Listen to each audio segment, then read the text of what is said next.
All right, ladies and gentlemen, we are here on Not for the Week. And like I said, we don't really do the intros, but this is by far one of the most special guests that we have. Ladies and gentlemen, this man has been in every struggling person's DVD collection with the movie Soul Plane. This man became This man became Arnold Schwarzenegger's best friend off of True Lives. He was Roseanne's unfortunately ex-husband and boss. Let's not forget about that. We talking about the great Tom Arnold. Let's go, ladies and gentlemen. How you doing, my guy? Good guys, how are you? There you go. I get my glasses all organized here. We're How, ready. Look at you guys. What's going on, Tom? how you feeling, Tom? Nice to see you guys. I see you too. Where are Nice to you? see you as well. How's your day been, man? Are you in Tampa Bay? Where are you guys? I'm actually in Pennsylvania right now. Okay, because you got. Oh, I see. You got all that. My day. I worked late last night in the desert in Joshua Tree and filmed something, and they came back last night. Did a little radio this morning early, and got my kids. And it's on, man. We got a lot going on around here. We are setting up our holiday stuff. We went to CVS. I got my prescriptions. My daughter's feeling little sick. We're going to Disneyland tomorrow, so we're getting her back up. And but I'm talking to you guys. That's just a great thing. How's my sound? How's my audio? It sounds I a hear little you. off. It sounds a little, but maybe it's my voice, man. Maybe I'm. Yeah, there you go. Perfect. Whatever you just did, perfect. All right, boys. Tell me what's happening. All right, man. Like you said, it's the holidays. I want to know, starting off, I start off every interview like this, man. How is your mental health? Well, today, uh, you know, it's funny to ask. It was good, and then I had to deal with the kid's mom, the lunatic. At that, when I went over to get him. Oh, and I just, I'm like, okay, I'm gonna stay in the car. I'm gonna make this go. But she's always she's up something. I'm in court with her right now. We're in the middle of a trial too, which is a good thing because it's Oh, been 7 years and stuff. So it's a good thing because now we're putting it out there. But other than that, I'm feeling pretty good about the holidays. We're Jewish. We celebrate Christmas and Hanukkah, which thank God are at the same time this year. And the kids, I get negative stuff in my head. I think what's important, and I look over to see the kids and go, that's it. That's what's important. I got to stay in the love. And my phones and my iPad, I have a million pictures from when the day they were born, and pictures pop up. You know how they have to pop up, and it's little memories, and that's a good thing. Plus, we got pictures all over the house here. It's when I worry about money, or which I do, or career stuff, which I do. Um, I do. we all do. I wouldn't trade it. I wouldn't trade what I have now for more of that. So yeah, it's good. At It's peace, a right? good lineup. I'm 65. My kids are 11, and my daughter's turning 9 tomorrow. So it's on. Because Oh, nice. they don't deserve to have an old dad. I'll tell you that. So we we we get it on every day. We do a lot of stuff, and it's really fun and interesting for me. I love doing it, learning about who they are and how I can help facilitate what they want to be. And so, yeah, it's like that. So, what's your biggest tip for a young dad on how to be like a great dad? Mhm. Well, you got to pay attention. You got to give them your ultimate. I'm a little on the spectrum, so I really work at it. Give the attention. Don't assume. Now, the great thing about what's going on with me and the ex is that I don't assume that it'll be better tomorrow or I'll make things right tomorrow. Like every day, the kids and I we make it. If there's something going on here, first of all, if there's something going on, the buck stops with me. I can't blame the mom or the school or whatever. If there's an issue, I have to, I know I have to take care of it.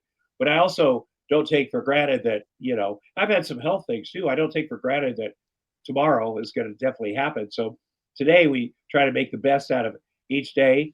I think when you're a younger dad, I, my girlfriend said she was pregnant when I was 18 and she was 17. And I worked at the meat packing plant. I worked at a meat packing plant in Tacoma, Iowa. And I was like, okay, it's on. I'm going to get married and have kids like everybody else here. Because I could never figure out how people enjoyed working there. And then I figured, oh, it's because they have kids or a family, and that's just their job.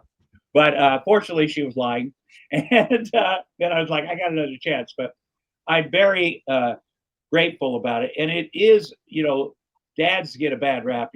I'm telling you, change every diaper, do every. And this is something I learned from Arnold Schwarzenegger. He said when his first child was born, Catherine, he'd go in and change diapers or whatever, and the women would go, no, we got this, and he backed up. And then when his next daughter was born, he changed every diaper, everything, and he's closer to that daughter because of it.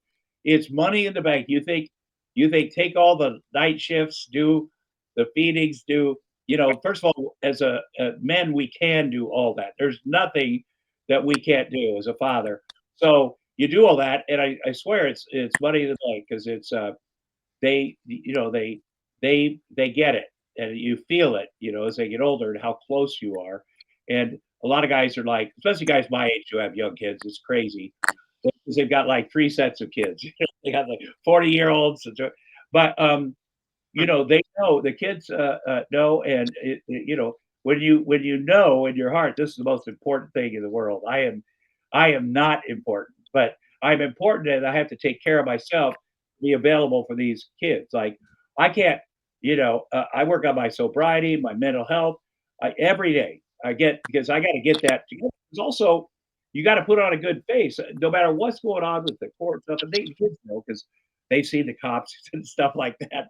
You got to put on a good face. That I don't talk about the other stuff and the mom, but I mean they know. And so if I'm all bummed out myself or stressed out from this stuff, I before I leave my bedroom, I put on a smile, and I'm like I'm an actor. I got to fake it. I fake it till I make it. And I'll tell you what, a lot of days I'll look in the mirror and I'm still smiling. I forgot, the bullshit. And last thing I want to say is this: it does get overwhelming. Life gets overwhelming. This gets dealing with money, career, whatever, relationships, all this stuff. And there are times that I wake up, I'm like, I'm not gonna be able to fix all this stuff. I just can't. Yeah, I see no end to this. And what I do is I say, what's the thing I least want to do right now? Is it call a sober person? Is it, write back somebody about some money thing or whatever it is? I'm going to do the hardest thing right now and then see what happens. And usually I start that one thing because it's weird. There's something inside of me that wants to avoid a lot of this stuff. So I go in head first, do it, and by the end of the day, I'm feeling pretty good. And there'll be three or four things, but my thing is I got to do it right now. Like if I think of something and I know that's sort of haunting me or bothering me, I usually would take it over here, put it in the pile.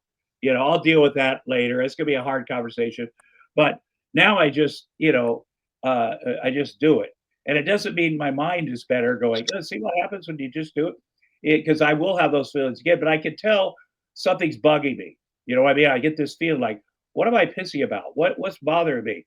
And then I think, oh, it's that thing I don't want to do. For some reason, it shouldn't bother me, but it does. And then you start, knocking off the things, and life is good. Awesome. Yeah. So Uh, and plus, if I heard you right, and you said that live life like on a spectrum because like for my son, like like has autism and he lives life on a spectrum too. So Well, I'm just I curious have, yeah. how that is like your life. You know what I mean? Well, I have Asperger's, which is a form of that, Okay.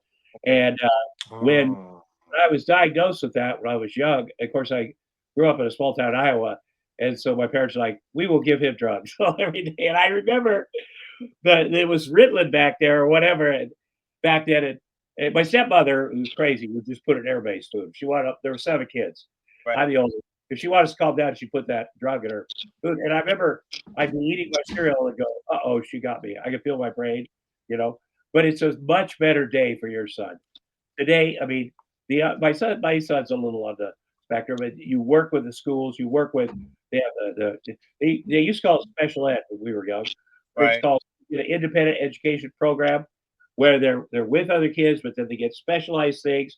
And the kids, the autistic kids, back in my day, they were like, okay, we're gonna leave them at home. We're gonna, but but I see so many of them, my friends' kids, succeeding. I see so many at school that are mainstream, and what the truth is about these kids is they're smarter than all of us. That and you just to unlock that and give them the opportunity to be the best they can be. And your expectations, when you first have a kid, you're like, okay, it's going to be me and my boy.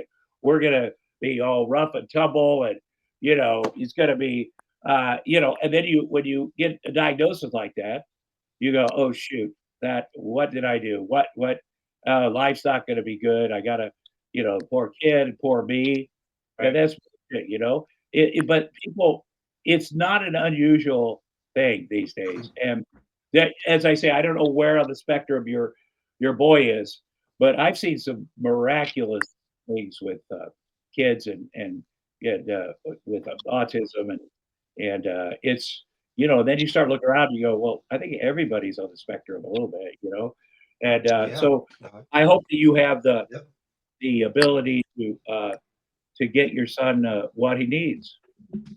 Thank you. Thank you. Yeah. Yeah. It's all work like in progress, and he's super super smart, Yeah. but he's but like he lacks in like certain, but but like it's a work in progress, and with the schools like are really trying to help him out, and you know we just take it from. Well, it is. I found my relationship with the schools. And another thing when you're in my position, because the mom will show up at the school and try to sue everybody. So you develop. I have my own relationship with and I'm down to the school.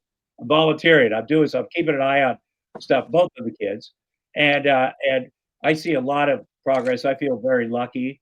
My kids don't go to a private school. They go to a public school, public charter, and Right. but I feel very lucky with what's going on. And then once you're in there, you're like, oh, my son's not the only one. Look around here. Oh, Yeah. okay. And it's also, you're very protective, as I'm sure you are. You're extra protective, and Yeah. you know, it, yeah. Now, do you have other kids? Yeah. Yeah. Okay. But he's my only child that has like the spectrum. I have four like in total.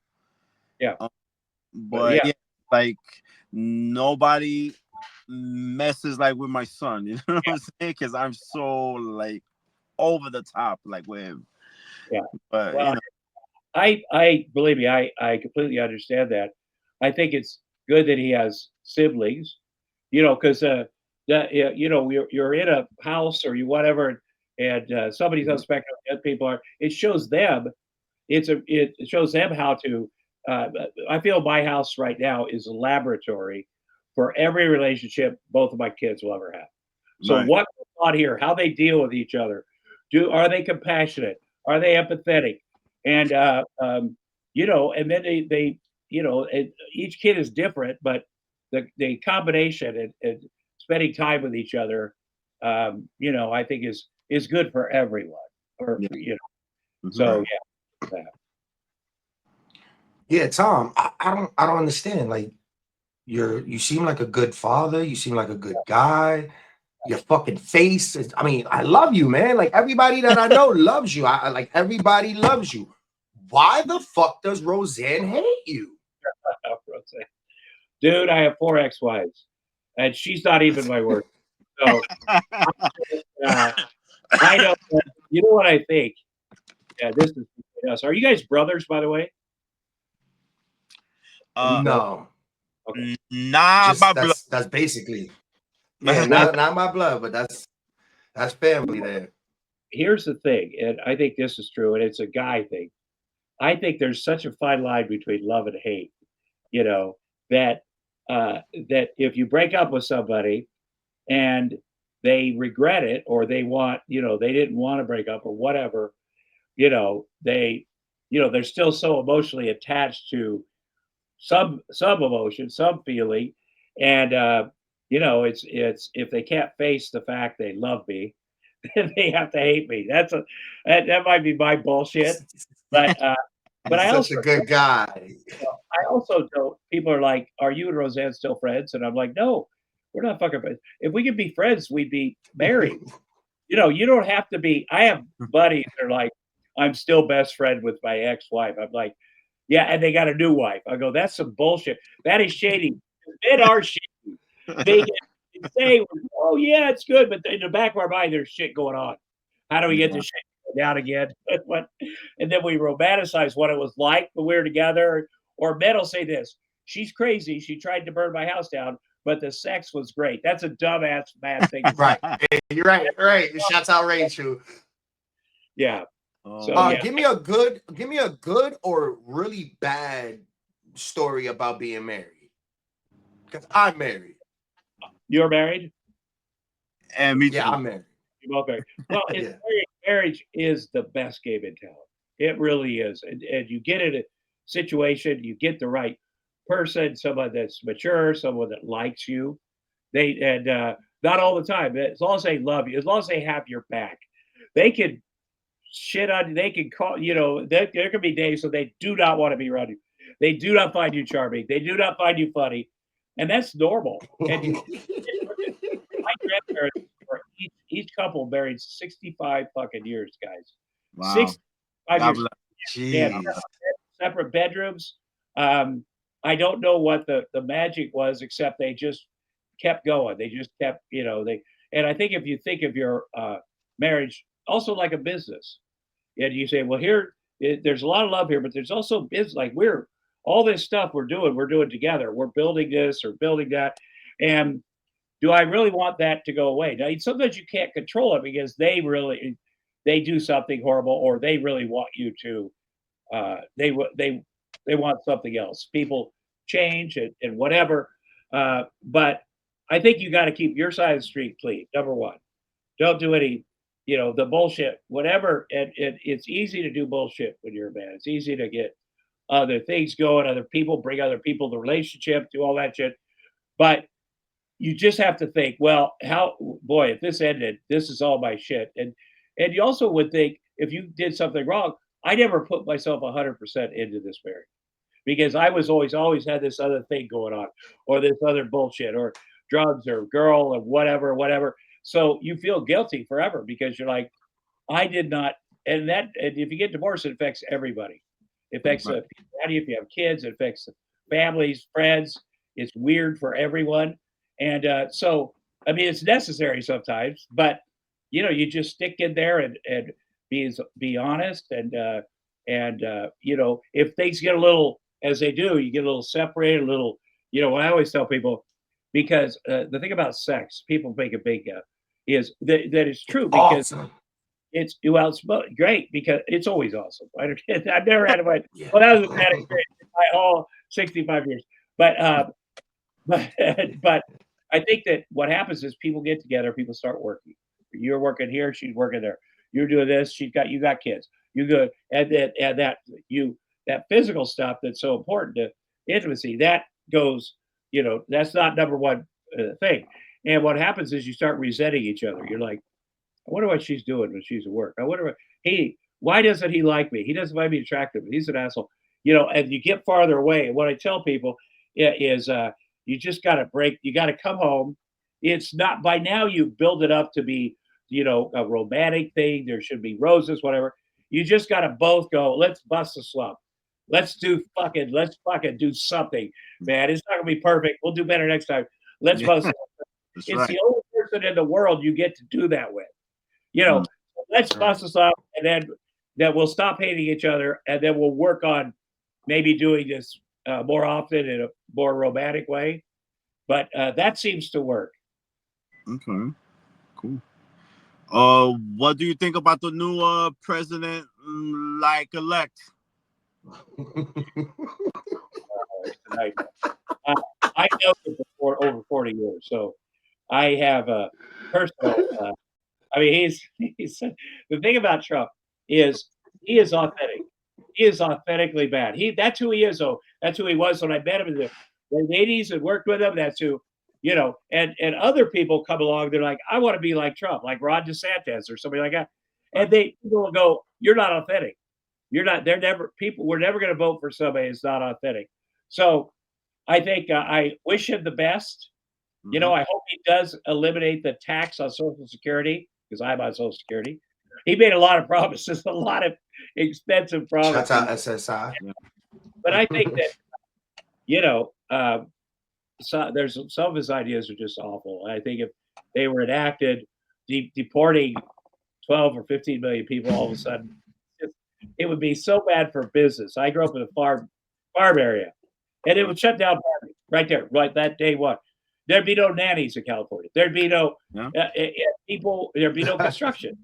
You could get crews, and I think everybody should enter the country legally. But I also think there's a bunch of people here who have dedicated their entire lives to being good citizens, and they paid taxes, they've started businesses, they've had families, they're important members of the community, and I think that if people were smart, Reagan did this back in the '80s. He had an amnesty for the people that were good citizens and been here a long time.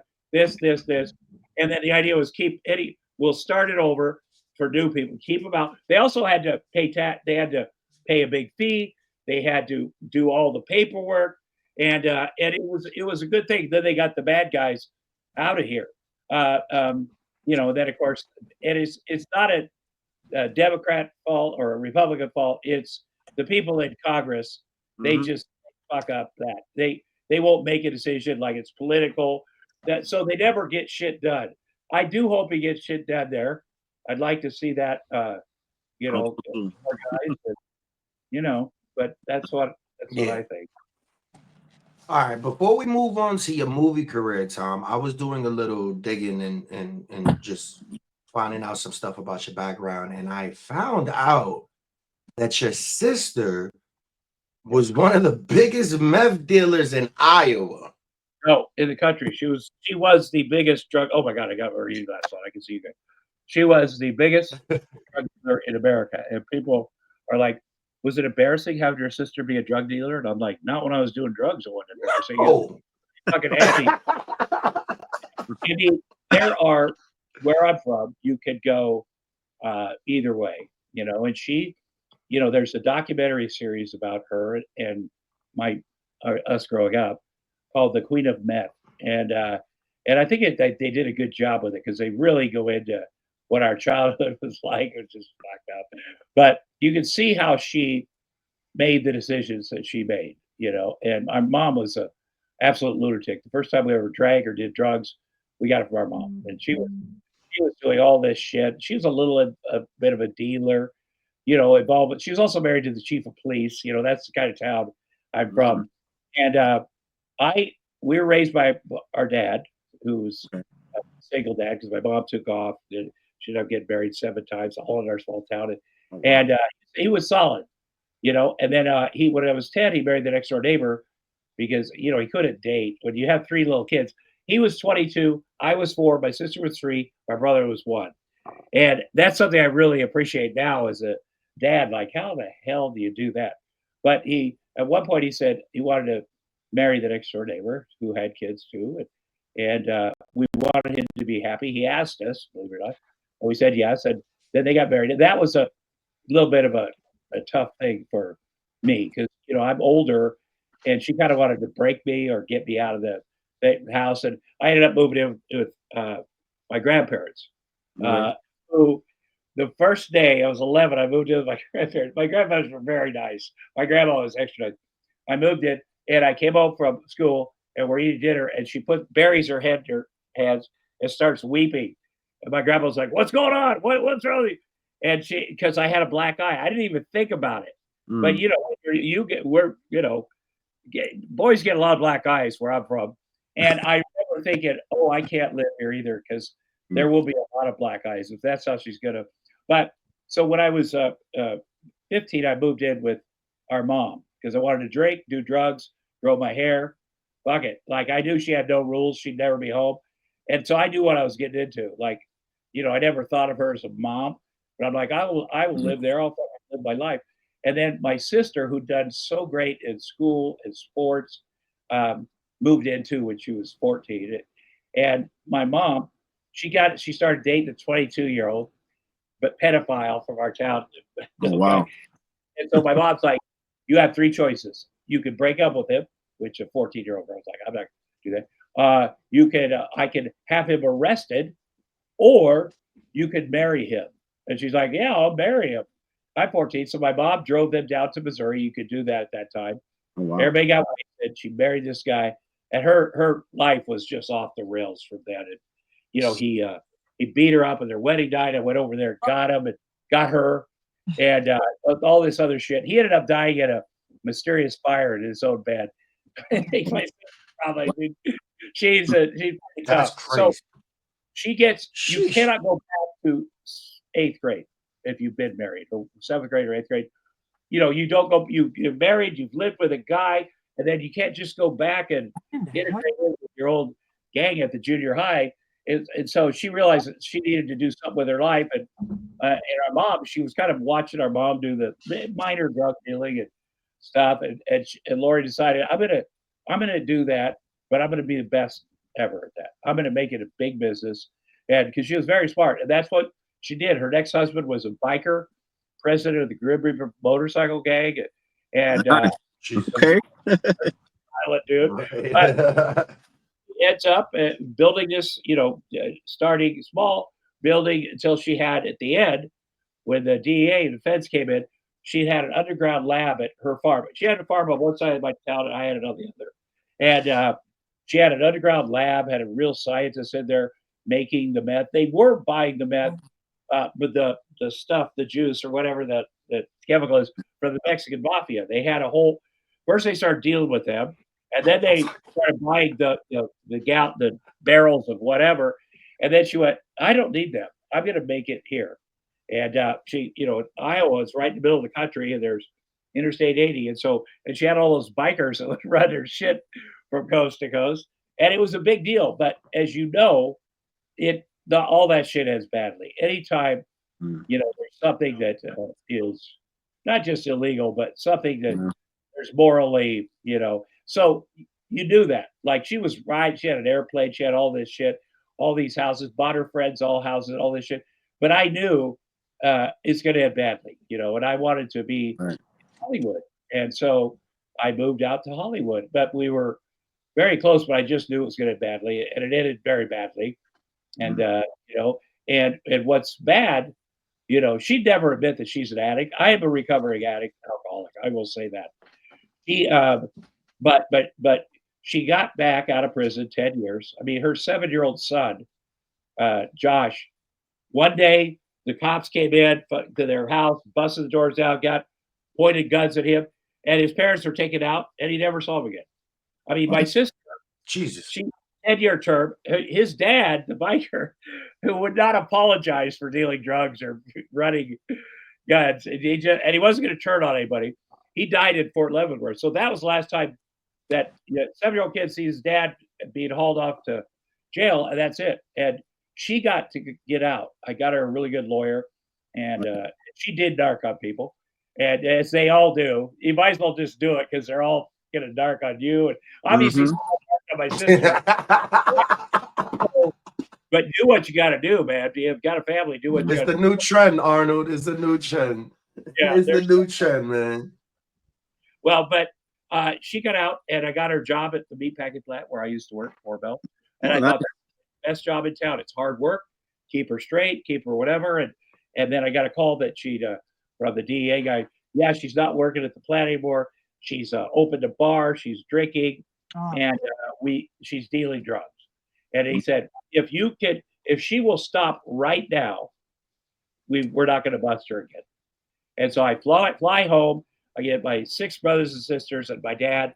We go to take a picture at the picture studio down in our town, and we walk out of there. And I say, Lori, I talked to the DA guy. The cop, they know what you're doing. And but if you quit right now, they're going to bust you. And she's like, mind your own fucking business. And then, Oh wow. a week later, she's back in prison for 10 years. It's a powerful drugs, addiction. It's a powerful thing. It might be money with her. I'm sure it was drugs, money, booze, power. It's a very addictive, and people make incredibly bad decisions. But I have to say, she's doing great now. She's up in Ohio, drives a forklift. Knock on wood. I can't believe she's alive. But knock on wood. Her son, I have to say, I don't know how big you guys are. This fucking dude is so big. He's a giant. He's about 6'4", 6'5", and just big. He Yeah, got that's married. about me. Yeah, he got married to a Yeah, I'm very nice 6'5". girl, which we like. But he's never done drugs, never drank, never. He paid for his own way. He works 4 fucking jobs, man. He's got some anger management issues, but he's just done great. He's got a I can baby see now. why. Yeah, he's got a baby now. All right. Well, Wow. hey, how was it like on the movie set of Soul Plane? And did you get to hang out with Snoop and Method Man? Yes. Well, I mean, I think I've done a couple of movies with Soup, and he's a sports guy, and I had a sports show. I spent a lot of time with him. My kids are very impressed, and especially my son, 11-year-old son's like, what? Because they'll see pictures of me on the internet pop up, me and Tupac, or when I host Saturday Night Live, or me and I played softball on the MTV Rocket Jock, and the outfield was me, Snoop, and Dre.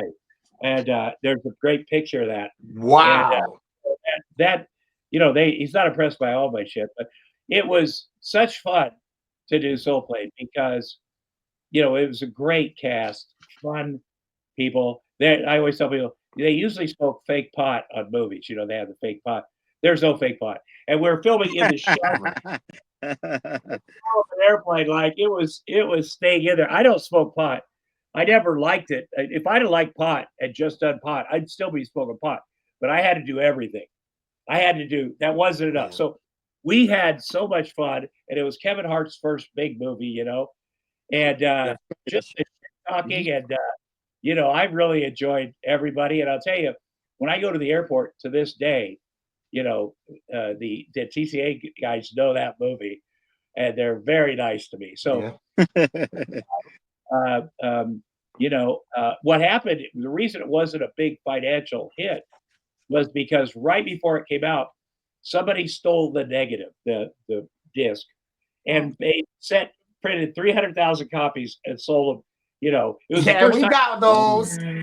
We got those, Tom. Don't worry about it, brother. We had got those. Trust me. Listen. Like I said in the beginning of this, everybody that has struggled. We had Tom Arnold on Soul Plane on a white disc. Now we didn't know if it was Booty Talks Volume 53 or it was Soul Planes, but guaranteed, we had you all. Listen, we know you from Soul Plane. Tom, did you know it was going to be a successful flop after, and did you see the stardom in Kevin since that was his first movie? Did you see what we see now? Well, I'd also worked with Kevin doing stand-up. Like I've done stand-up. So I knew how funny he was. He's very original. And he used to talk about his wife beating the shit out of him. His wife back then, he had a different wife. And she did. She was like, but I thought, and there were, that man was hilarious. Sofia Vergara, who ended up on Modern Family, that was her first movie. I mean, Terry Crews, who I love, D.L. Hughley. It was a great cast.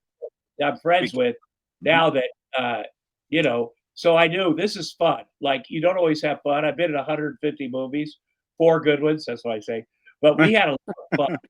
We had a lot of fun. And so I'm grateful that people still talk about it. But I have to say, Snoop Dogg I had a show called The Best Damn Sports Show, period, on Fox. People remember. And Snoop Dogg came in to be on the show and talk about Soul Plane.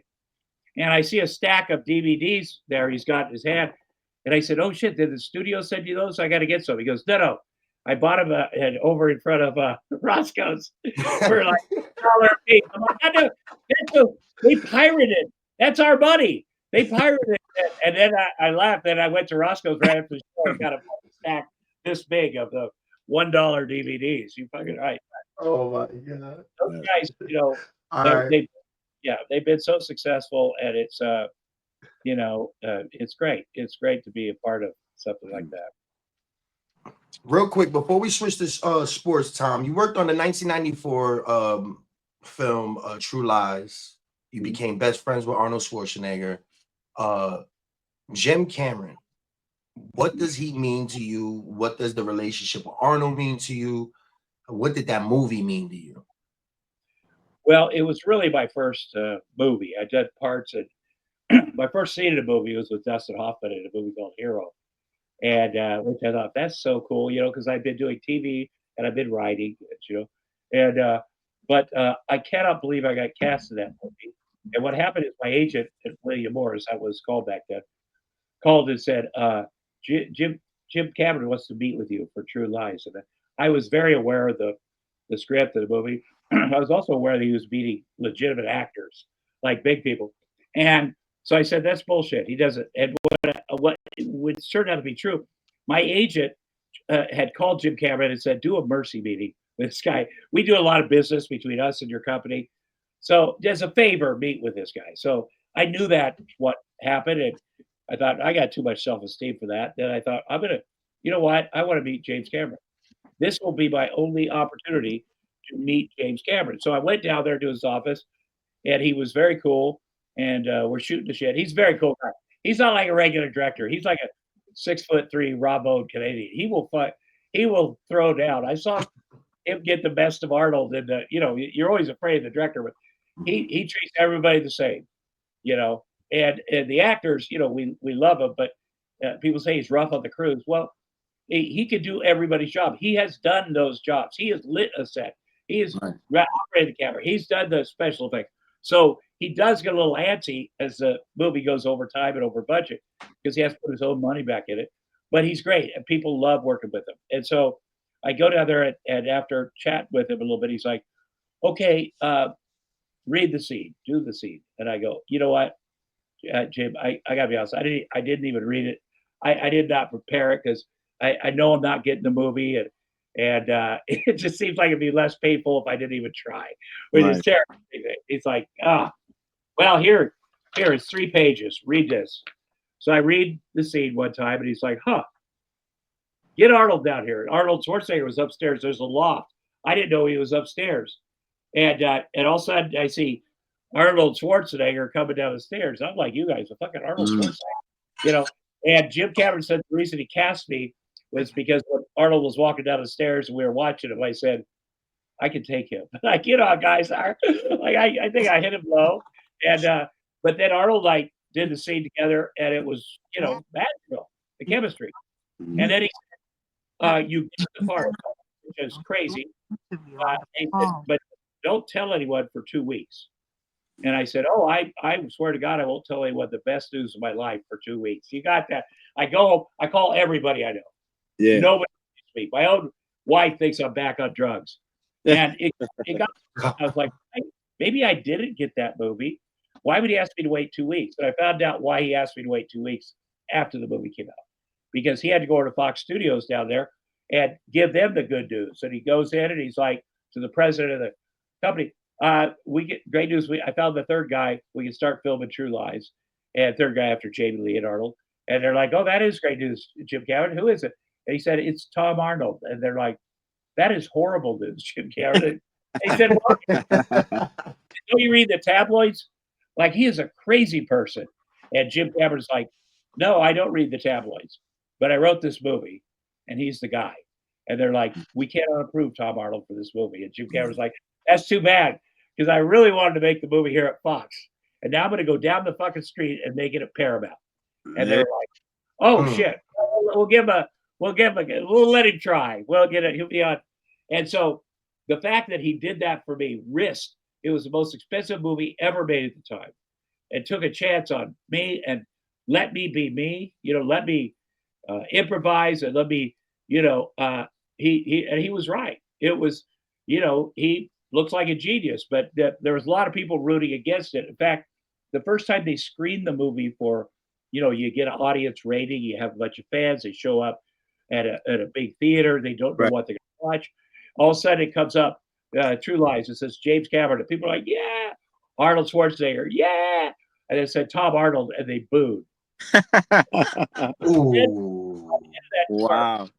at the end of the 2 hour movie, everybody fills out a form what they liked and didn't like about the movie. And everybody said the thing they liked the most about the movie was me. So they went from hating me 2 hours later to, still not knowing me, but they know, but he's amazing. So that was very important. And we've stayed friends.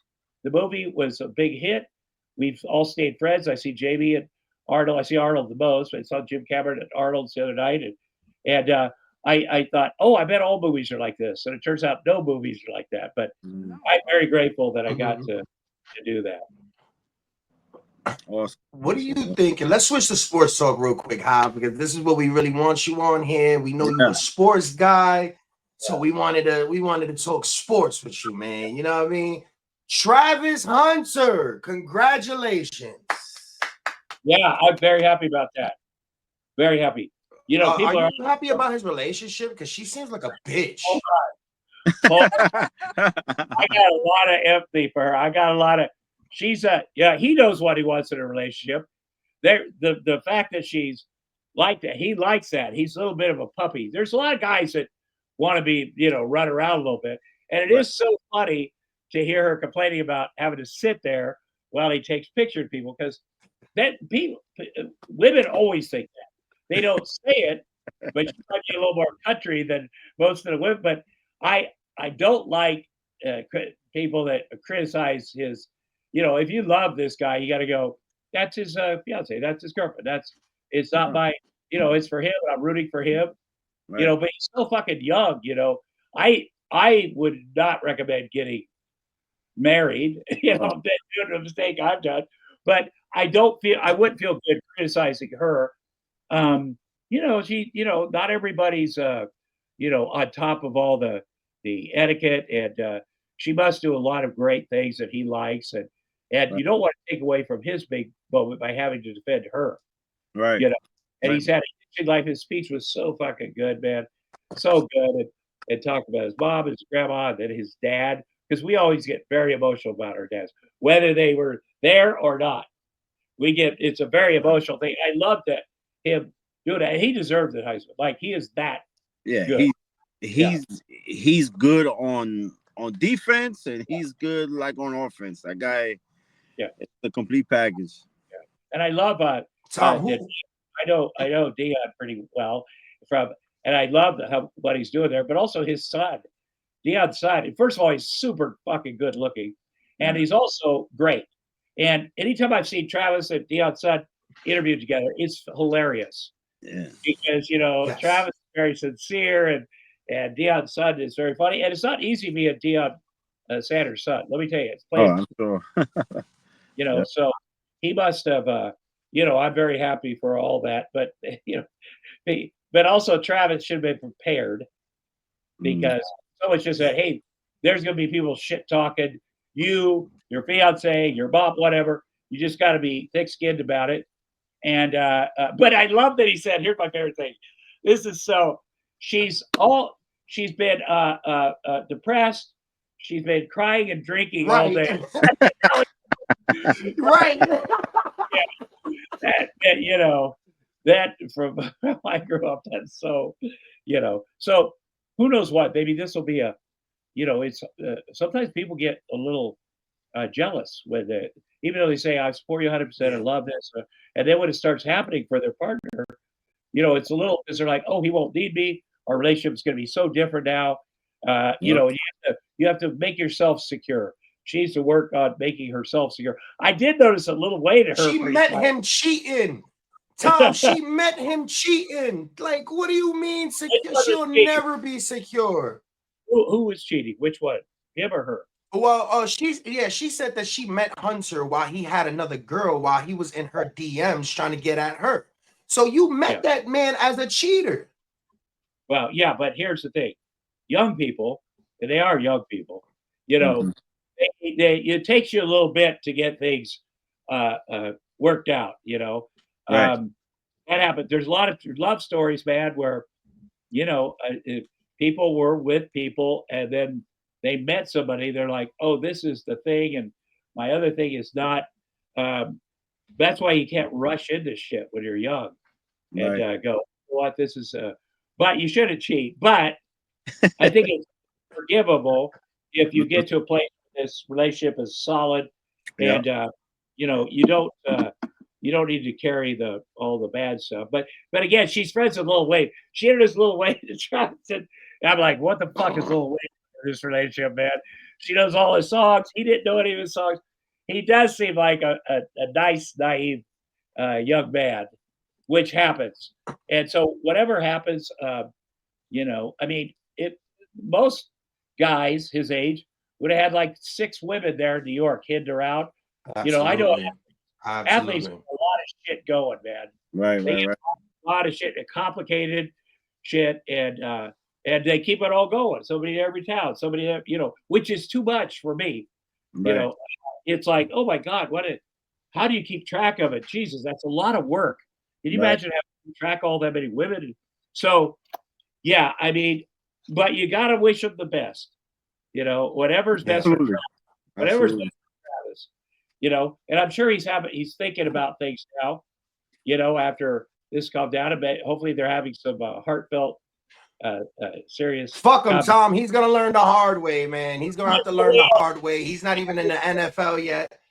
Yeah, we all learned the hard way, unless we're jaded at first, like assholes coming in, which I think is better to be a little naive, and sweet, and learn it that way, and then go, okay, I don't like that feeling, and then I'm going to look for something else, and and then they look back on it, hopefully years later, go, yeah, I'm glad that shitty thing happened, because if that hadn't happened like that, I would still be in that shitty relationship, and I wouldn't be the person I am now. So shitty things happen, but it's also very funny that people are, that she's got to ever do this or that. I mean, Roseanne was a fucking crazy person. I have to tell you, we met when I was 23 and Roseanne was 30 when we met. We were doing comedy in the Midwest.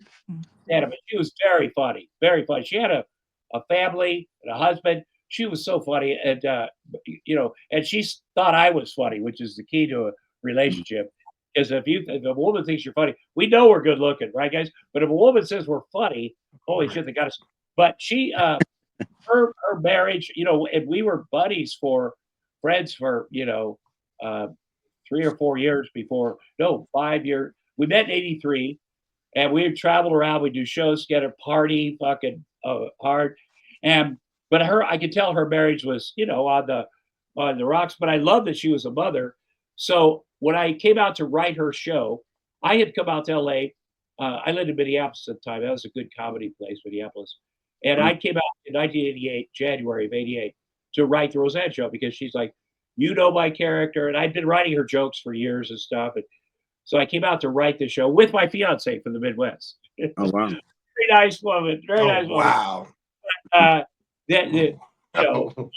She, Sucio. what I didn't know was that Roseanne, until a year later, after my fiance had broken up, she went back home, thank God. But then she's very nice. But she said, we should be together. Nobody likes either one of us. We should.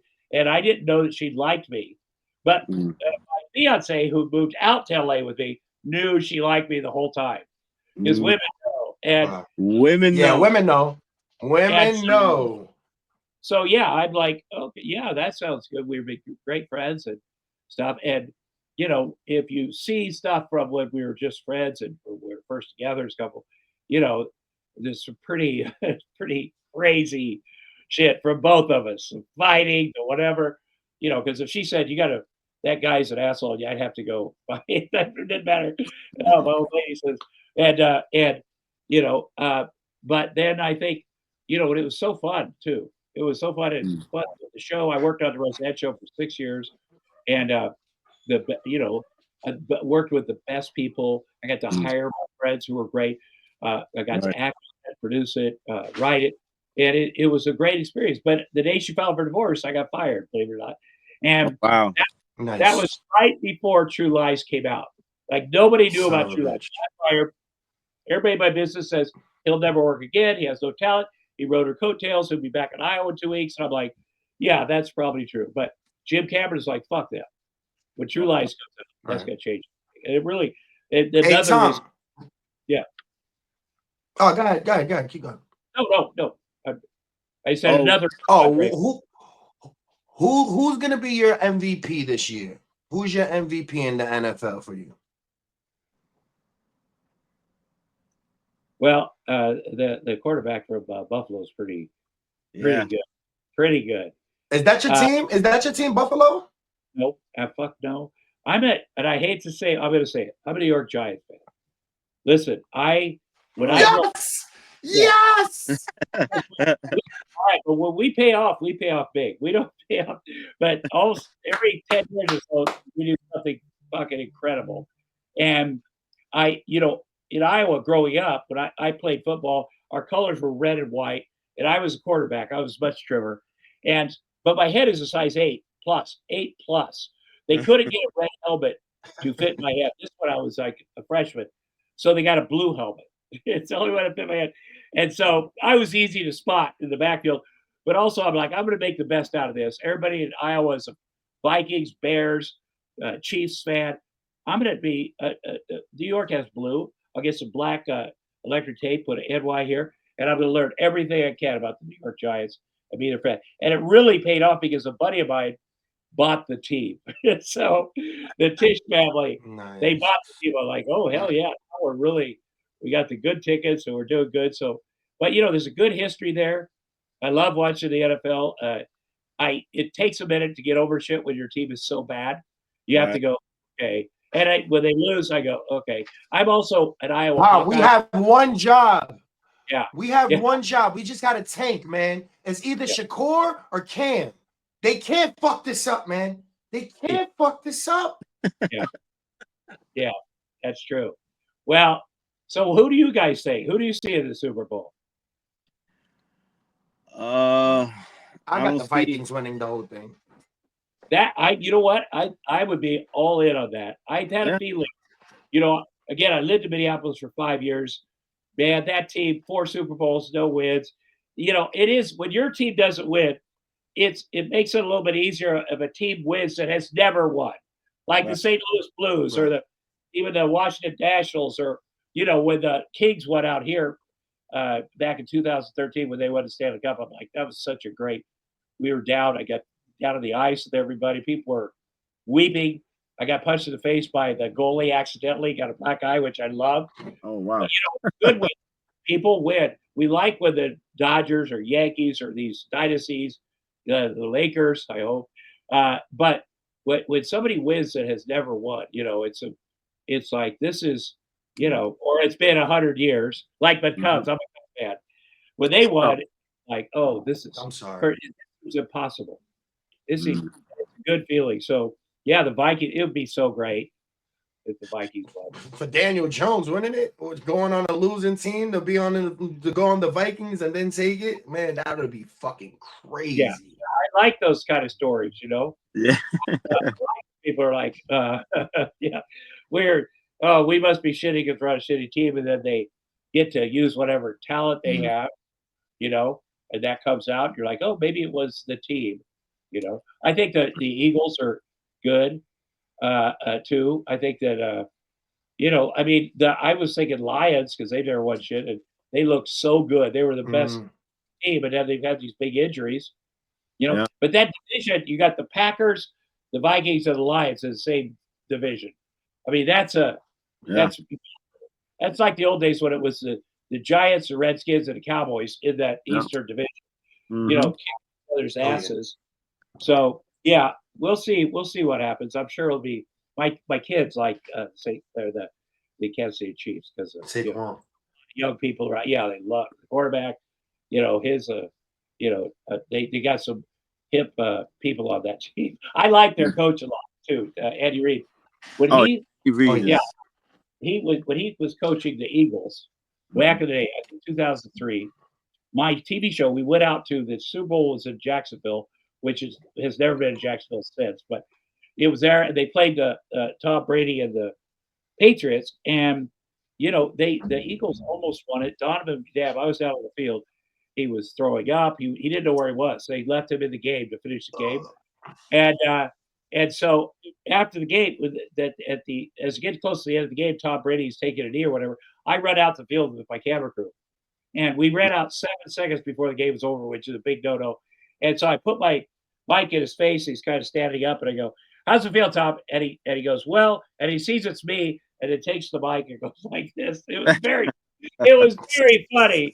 And for some reason, he apologized for it later, but it's exactly what I wanted on my show. And at the end, they're like, "You got to go talk to Andy Reid." I go, "I'm not going to talk. He just lost. He's probably feeling bad. I'm not going to bother him." That's what you're supposed to do. Sport. I go, "I'm not doing it." We're coming down a long hall to leave the stadium, and he's at the end of the hall walking towards me like high noon. I'm like, "God damn it. I know I'm all mic'd up." So we get up there and go, "Hey, Andy, your wife's very nice." So I've been sitting with him. Nice. But so I've always rooted for him. And, there's a lot of good story stuff. And NFL's great. It's not as good as college football, but it's great. Right. Where we going with it? What's the game of the week that we want to go over with Tom, man? Game of the week for this week that's coming up. Last week. There's a last really week. good What one. happened? What was the game of the week last week? I don't remember. Let me tell you something. When you have kids, you got to jam your sports stuff in after they go to bed. Like you jam. I sit there and just jam it, catch up on everything, do everything. During the day, sometimes on the phone, I'll catch up and stuff. But I just, get all the highlights, all the shit, catch up, get my head right, understand what's going on. That's older. My son plays football. He is a giant. My son. I posted pictures of his team. Of course, I'm the assistant coach, and he is this much taller than everybody and very thick, just a giant offensive lineman. So, but him and his buddies now, they're watching sports, which is great because they get it from YouTube though, and they'll have a little video or whatever you call it, an 8-minute video, the best things that happen in football, the biggest blown play, whatever, and they sit and watch this, and it's kind of an enjoyable thing because I remember all those things. I go, yeah, I remember when that. But they play Fortnite a lot, but they see sports stuff happening, and it's happening organically. Where he's like, I like this football. I go, you should. That's your sport. I can tell. So yeah, what do we got coming up this week? What week is it, by the way? Week 16. Week 16. Week 16 already. I mean, on this list, I mean, there's a lot of good games that could determine like some playoff seeding with like the Pittsburgh Steelers against like the Baltimore Ravens. That's big. Yeah, Steelers lost this week, right? And I feel like if a team loses a tough game like that, they're going to be ready to kick ass. And I love the Steelers coach, man. Yeah, I love Mike Tomlin. So that'll be good. I like Mike Tomlin's the man. They're very good, very nice guy, coach. But that's going to be. But the Ravens are going to win because they're going to win. They're going to do. I mean, it'll be a tough game, but they're going to win. So I think. Yeah. There's another one. The Philadelphia Eagles against the Washington Commanders. Yeah. Well, the Eagles should win. They should absolutely win, but that means they probably won't because they had a big win last week. They're like, you chill out as a division rival, and they really should win by a lot. But I would be aware that could be an upset right there, that game. That's your upset of the week, Tom? Yeah, I think that's right. I think so. All right, let's go with the Minnesota Vikings against the Seattle Seahawks. Yeah. Well, come on, man. I mean, I'm nervous because I was just telling you that I wanted Minnesota to be in the Super Bowl, and I don't want to jinx them. But the Seahawks are better than you think they are, probably. But yes. I think the Vikings are going to win. Yeah. Then we have the Houston Texans against the Kansas City Chiefs, which is a Saturday game. I mean, but Mahomes is injured with a highly sprained ankle. So let's keep all of this in mind, ladies and gentlemen. This is where the Vikings get ahead. Yeah. Well, they're due to lose. The Chiefs, they've been, being lucky does mean a lot. It's good. Oh It's yeah. good to be luck. That's how you get. But they are. Where's the game? It's gonna be at Kansas City. Oh, well, that makes it harder. Mm. I Yeah, think that of makes it a all. little bit more. He has a minor injury, by the way. Uh, I think Kansas City is gonna win. Yeah, Taylor Swift is there, of course. Yeah. How do you They have feel a good. about that, Tom? Like, as a public figure, how do you Yeah. feel about the NFL? Laser focused on Taylor Swift and making that a thing.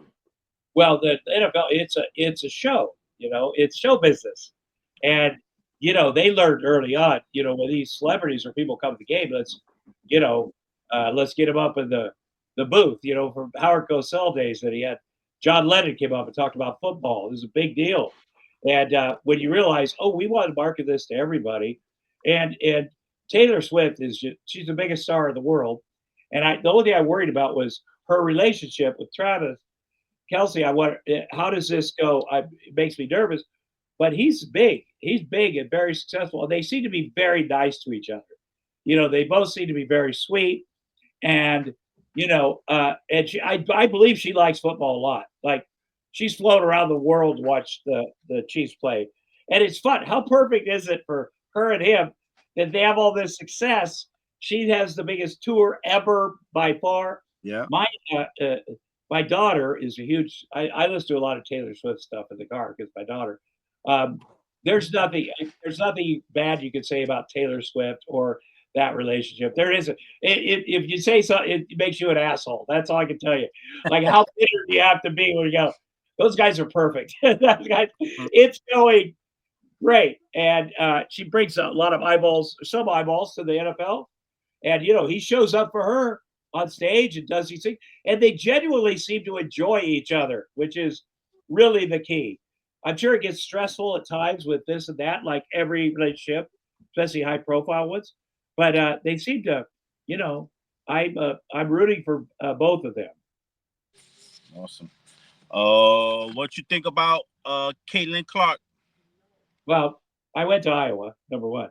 Number Yeah. two, I like her a lot. I got to know her before. I went in. I think I posted it. I went and gave the Iowa Hawk women a pep talk. She was there, the fake coach. But I knew her. I knew of her from high school too.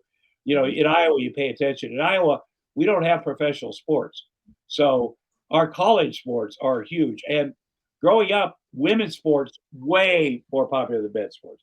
Women's basketball, when I was young, it was 6-on-6, three forwards on one side of the court. They never crossed half court, three guards on the other, and they'd have all these huge farm girls for like 6'4", very thick, who could shoot 80% for the field because you couldn't get them, and they like 100% for the free throw line. So they score 75 points or whatever.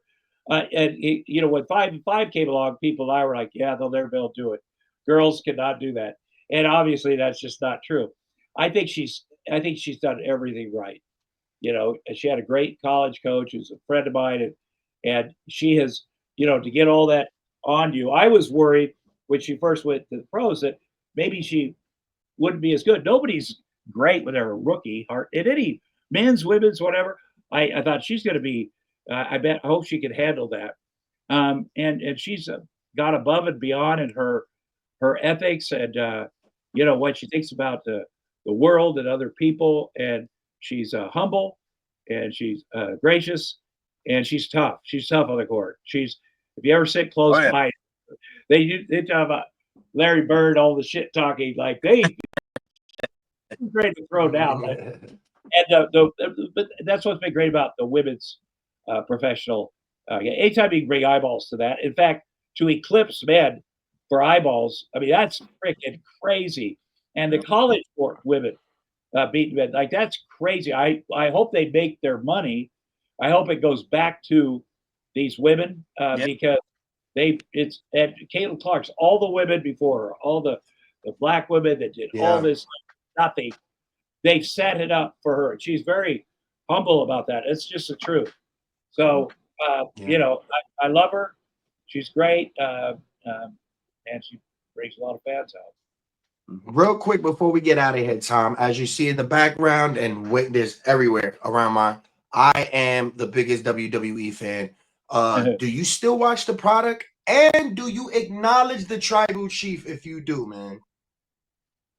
Well, here's what I grew up with professional wrestling. You know, in Iowa, they have college wrestling, which is the best wrestling in the country. And we had this great coach, Dan Gable, who is a buddy of mine still, that just literally the best college coach of any sport ever. So that wrestling was big, but you could either play basketball when you're in high school or you wrestle because it happened at the same time. So I played basketball. And but there's a lot of respect for wrestlers. Now, professional wrestling, that goes back to, you know, I can think of being a little kid and watching my grandpa. And it is a big live, you know, this is before the WWE.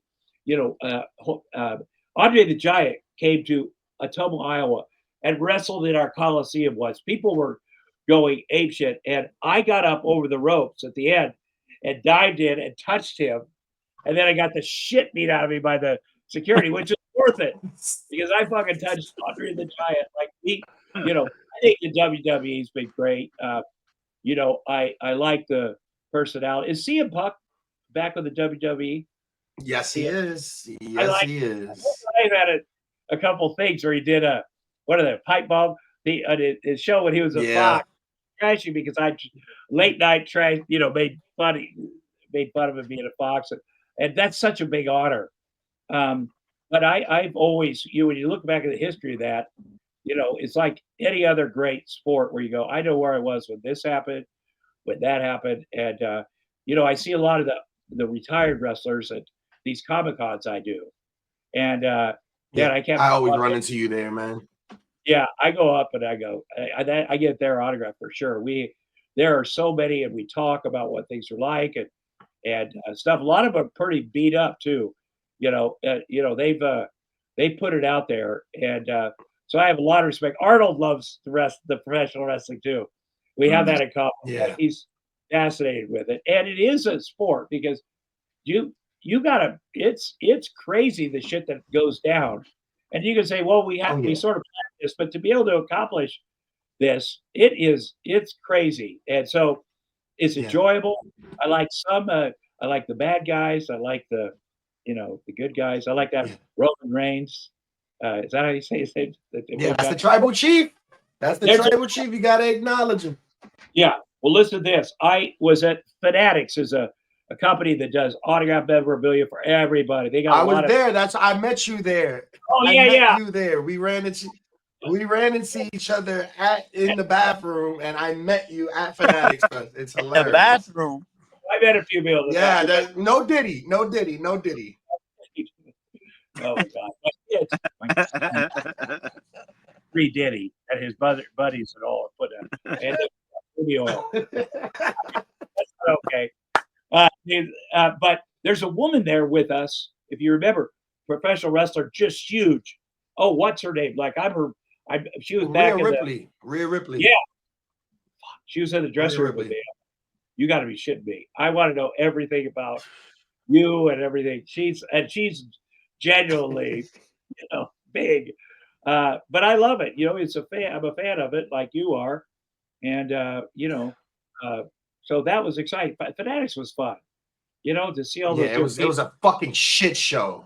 Yeah. Oh, it was a Oh, shit show. it was a shit show getting around, but I had the luxury of having someone bring everybody in. But they're doing it Yeah. again, and I'm Man. sure it'll be better. Yeah, me and Hav will be there.